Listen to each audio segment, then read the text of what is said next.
Now, there's no denying the highlight of the G20 Summit will be the trade talks between the United States and China, but North Korea is also a key issue that needs to be broached.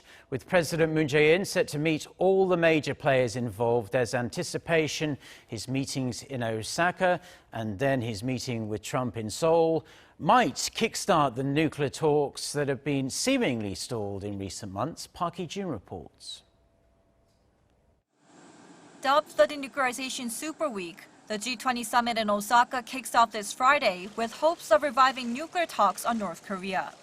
During the G20, President Moon Jae-in is expected to focus on gauging where Kim Jong-un currently stands as he meets both the leaders of China and Russia. Chinese leader Xi Jinping met the North Korean leader in Pyeongyang last week, while Russian President Vladimir Putin also held a summit with Kim in Vladivostok in April.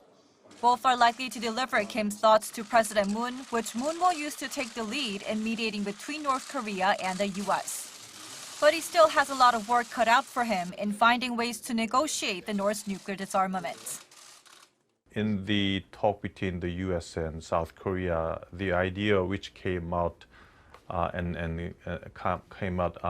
commonly is that they have to come up with a big deal first. Then, in an implementation level, there can be small talk-based negotiations.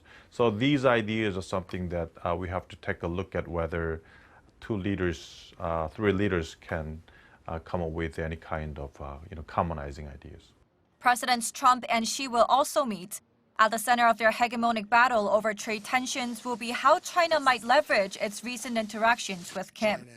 Experts expect Xi to reassure his American counterpart that Chairman Kim is still willing to continue the nuclear talks.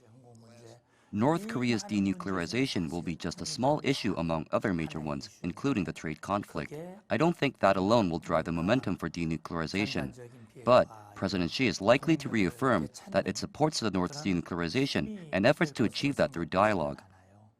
It's unlikely that the G20 summit will provide a major turning point. But the sit-down between Presidents Moon and Trump in Seoul right after the G20 is expected to add new momentum on the diplomatic front pertaining to North Korea. Concrete results are more likely to be yielded from Pyongyang and Washington's working-level talks, but the general belief is that a united front between Moon and Trump could be enough to bring the North Korean leader back to the negotiating table. Park Hee-jun, Arirang News.